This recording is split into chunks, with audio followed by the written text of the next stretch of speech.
वक्फ संशोधन विधेयक पर उत्तराखंड वक्फ बोर्ड के चेयरमैन शादाब शम्स ने कहा, वक्फ संशोधन विधेयक गरीबों के लिए और मैंने कहा था कि गरीब मुसलमान विरोध नहीं कर रहे हैं, जो विरोध कर रहे हैं वे राजनीतिक मुसलमान हैं। पुतले जलाना इस्लाम का हिस्सा नहीं है, फिर वे पुतले कैसे जला रहे हैं? ये राजनीतिक मुसलमान हैं, यह गुमराह कर रहे हैं, यह लोगों को बेवकूफ बना रहे हैं। यह स्पष्ट हो गया है कि भारतीय जनता पार्टी गरीबों को पसमानदाओं के अधिकारों के लिए पूरी ताकत से लड़ेगी। किसी भी पसमानदा को डरने की जरूरत नहीं है।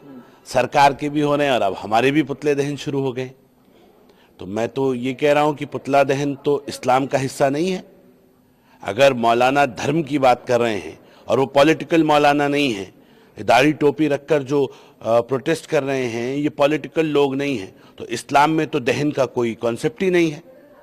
तो ये दहन कैसे कर रहे हैं? क्या इस्लाम ने दहन करना सिखाया? क्या अरब में दहन होता है? क्या मुसलमान दहन करता है? तो जो दहन करने वाले हैं या तो ये मुसलमान नहीं हैं और या ये पॉलिटिकल मुसलमान है। मैंने यही कहा था कि ये पॉलिटिकल मुसलमान है, ये गुमराह कर रहे हैं लोगों को, ये बेवकूफ बना रहे हैं। ये विरोध के लिए भी कई बार खाली विरोध के लिए विरोध करना ये एक पॉलिटिकल लाइन रहती है। हाँ, कोई जायज़ विरोध है तो आपके विरोध का आपको पूरा अधिकार है, आप वो कर सकते हैं, लेकिन जनता को गुमराह मत कीजिए, गरीब मुसलमान को गुमराह मत कीजिए। गरीब मुसलमान अब समझ रहा है कि ये लड़ाई उसकी है और उसकी लड़ाई पूंजीपति मुसलमान से है, उस वक्फ माफिया से है जो वक्फ का इंक्रोचर है, वो उन वक्फ के बेनिफिशियरी से है जो इस वक्फ को अपने तक सीमित रखना चाहते हैं और उस वक्फ को आगे कहीं गरीब के पास देने जाना नहीं चाहते। वो लोग जो छुआछूत करते हैं गरीब मुसलमान से, आज वो कह रहे हैं कि मुसलमानों इकट्ठे हो जाओ। मुसलमानों इकट्ठे हो जाओ तो बहुत अच्छी बात है, लेकिन क्या खाली चुनाव के वक्त इकट्ठे हो जाओ, वोट देने के वक्त इकट्ठे हो जाओ, ऐसे एजिटेशन करने के लिए इकट्ठे हो जाओ, विरोध करने के लिए इकट्ठे हो जाओ, लेकिन जब उसका दफन करने का वक्त आता है, कब्रिस्तान में जब मुसलमान को दफन करने की बात की जाती है तो पसमानदा मुसलमानों के साथ छुआछूत होती है।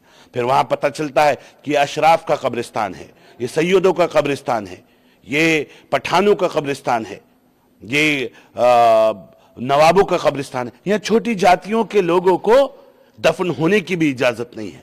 ये है फैक्ट्स।